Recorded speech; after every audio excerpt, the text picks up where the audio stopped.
Today we're going to look at the domain, range, and end behavior. To start off, we're going to have to define a few things. An interval is a part of a number line without any breaks. A finite interval is an interval then bound by two endpoints. So this means that it starts somewhere and it ends somewhere. Whereas an infinite interval is unbounded on either side, or it could be both sides. So let's draw some pictures here. So a finite interval then is going to look something like this, where I've got a number line and maybe it stops right here and here. So we've got a starting point and an ending point. Whereas an infinite interval makes it so we don't just have what's in between here, we could go out to infinity on either side. We can also write these things in set notation and interval notation, both of which I'm going to describe below.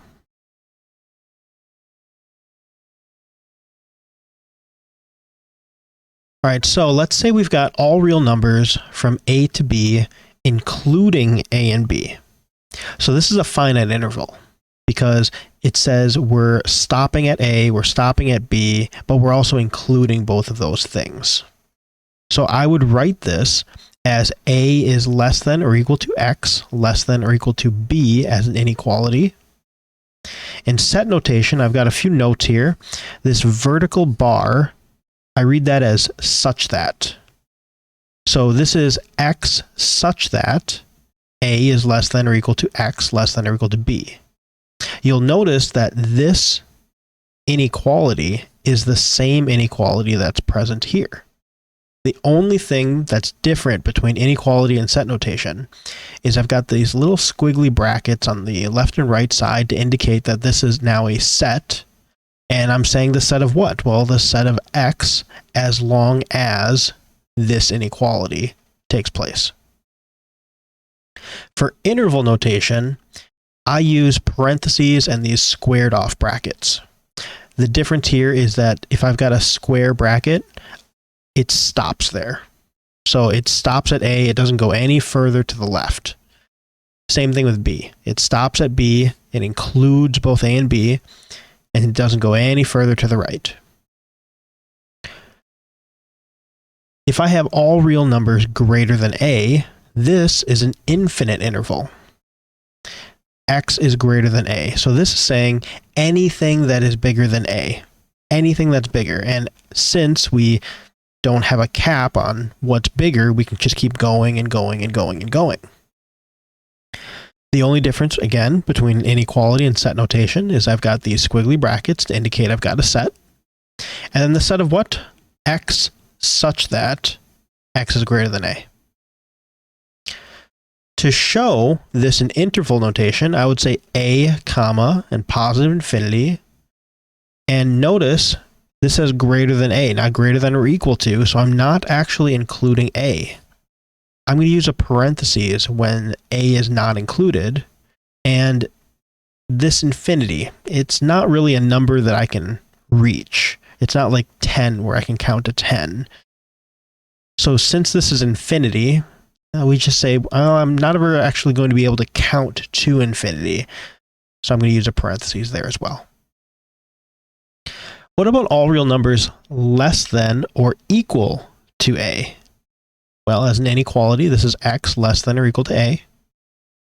Set notation, copy over this inequality. The only difference is these squiggly lines telling you it's a set.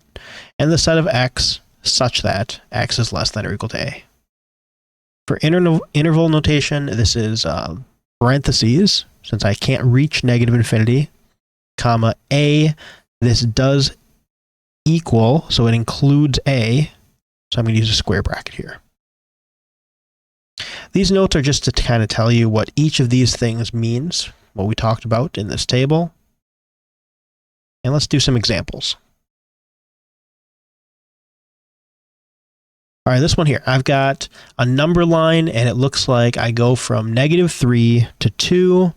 I'm going to include -3 and I'm going to include 2. So my endpoints are included here. As an inequality, I would say -3 is the furthest I can go to the left. 2 is the furthest I can go to the right. X is somewhere in between these two.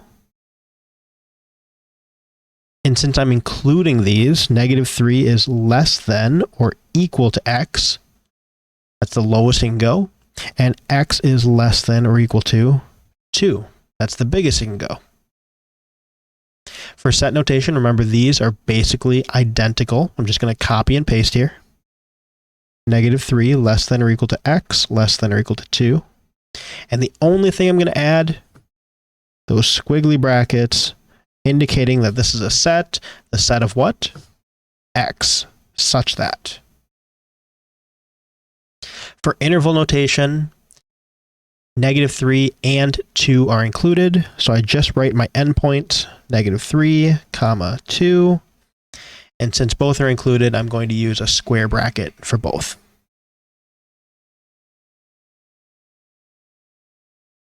All right, how's that compare to this one? It's almost the same. The difference here is I've got an open point right here. This open point means that I can get really, really close to -3, but I can include -3 itself. So how does that change my inequality? Well, it's still going to be -3 to 2, and x is somewhere in the middle. Except this time, -3 is not less than or equal to x, like over here. I can't actually get to -3, so this is just strictly less than x.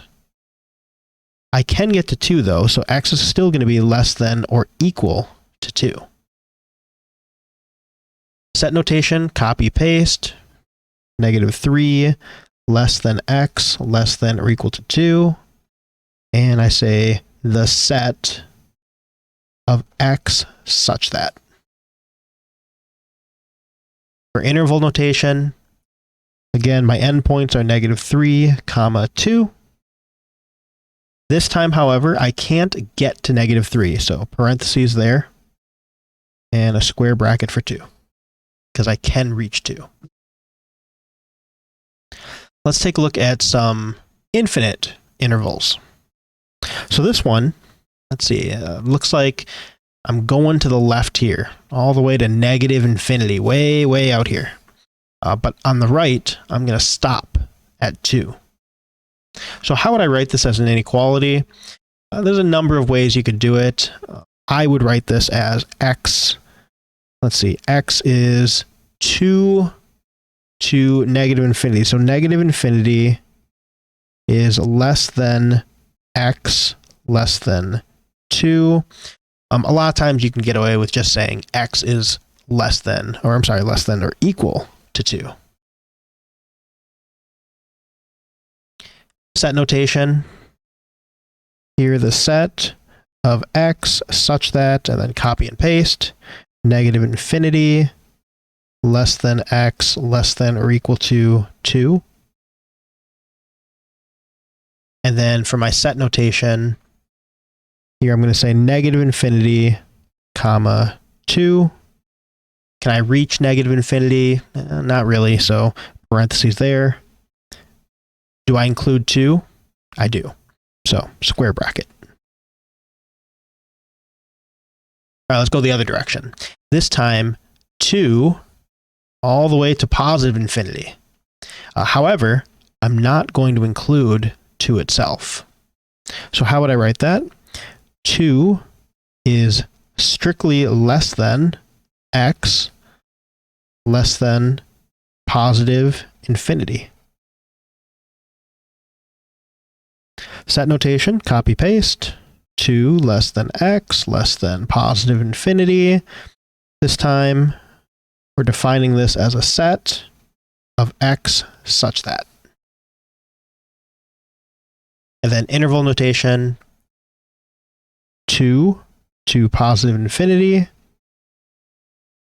And I'm not including 2, and I can't reach infinity, so parentheses, both of those.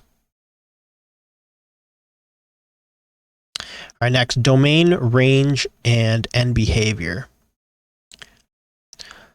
Domain, you might actually recall this from previous classes. This is the set of all input values. So these are all of the x's of a function. The range, well, this is the set of all output values. We used to call these all the y values of the function. But as we start to use function notation a little bit more, I want you to think of this as the f of x's. End behavior. This describes what is going to happen to the y values of a function as x either increases without bound, that means as x approaches positive infinity, or as x decreases without bound. This is as it approaches negative infinity. So as an example, let's take a look here. I've got a graph. We're going to assume that this is just going to continue this way and this way. So as x approaches positive infinity, that means as this function goes to the right. I'm not looking up and down right now. I'm just looking to the right. As the function goes to the right, what is happening to this line? Well, it's going up.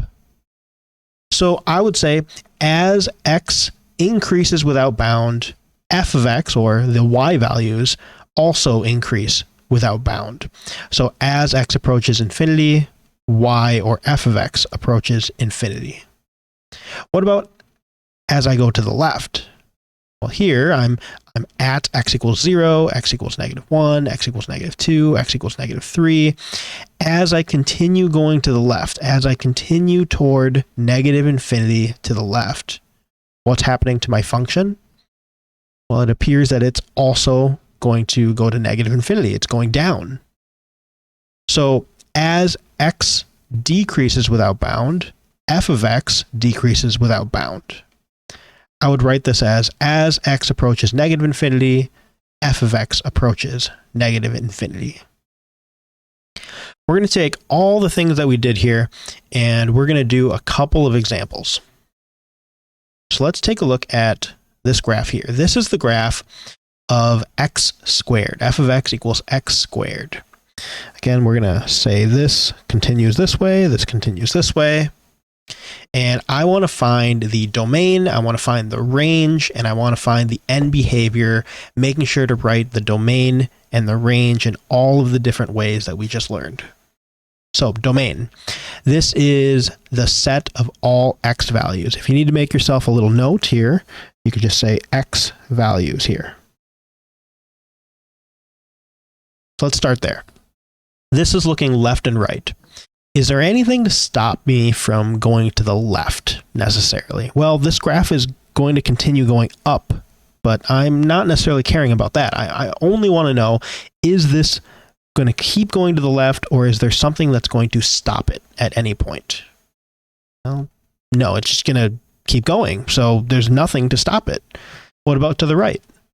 It also will keep going. There's nothing to stop it. So this domain means that it's going to go from negative infinity, it's going to go way, way out here. It's going to be way up here as well, but I'm not really caring about that right now, remember? Only left to right.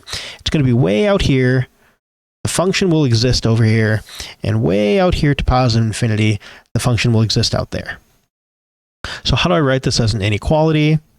Negative infinity is less than x less than positive infinity. For set notation, remember basically copying and pasting, just writing it as a set. So the set of x such that, and then copy paste, negative infinity is less than x less than positive infinity. Interval notation, remember that's the one that's a little bit different. We're going to use parentheses and brackets, square brackets there. I can't ever count to negative infinity or positive infinity, so I just write my endpoints, and I put parentheses around those. All right, domain. Those are the x values, left and right. Now the range. If you need a little note, these are the y values.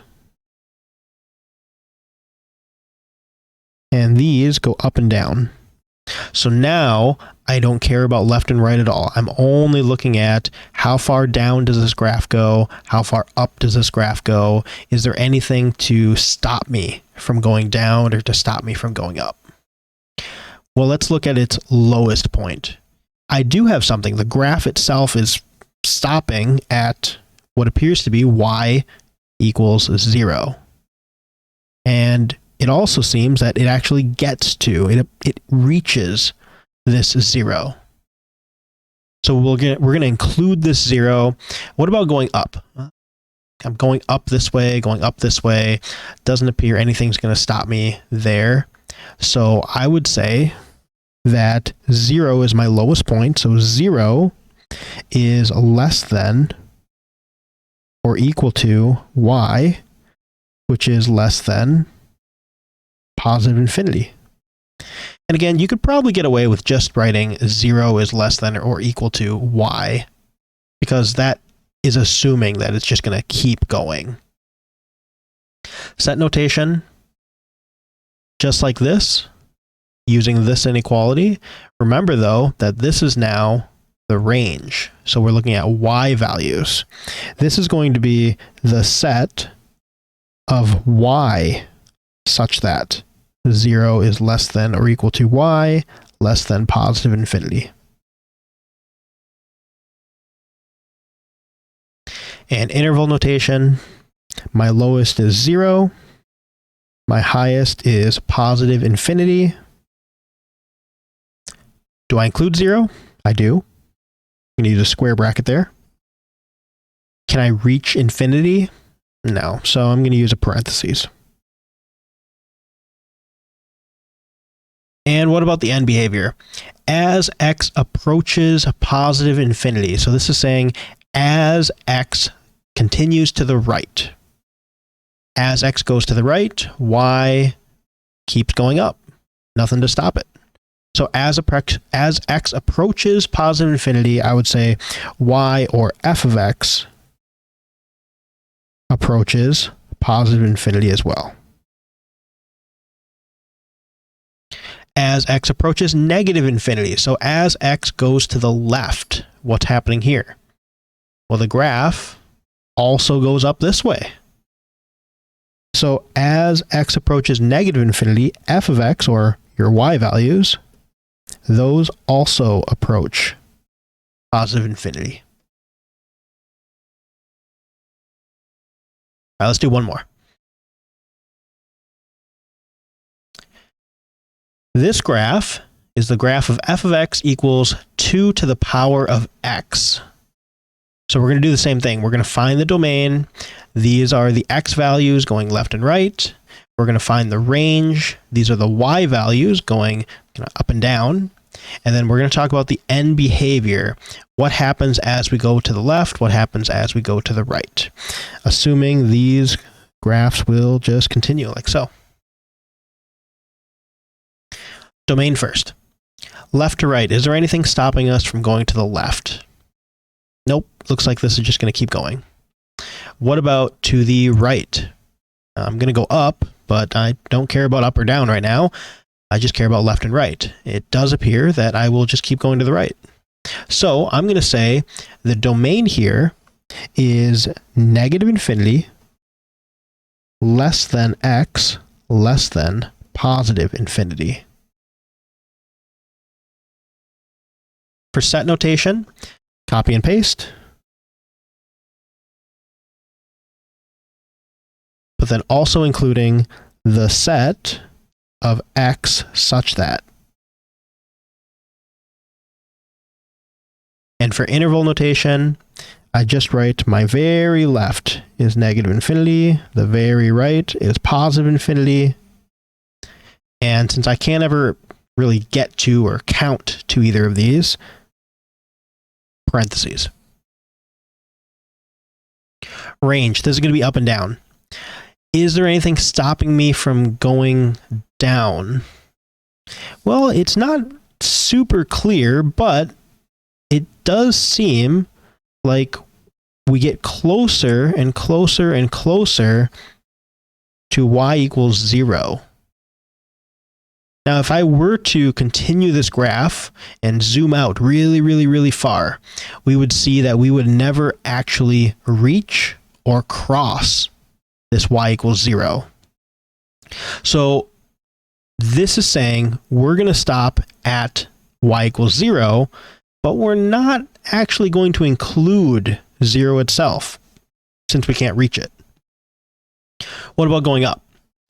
Well, this is very clearly going up over here, and it's going to continue going up. So, how do I write that?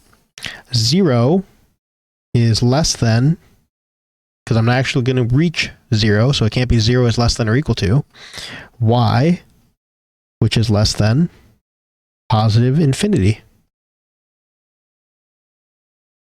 For set notation, copy and paste. 0 less than y, less than positive infinity. Only this time, I'm going to say the set of y such that. And finally, the interval notation. My lowest is 0. My highest is positive infinity. I'm never going to reach 0. Parentheses there.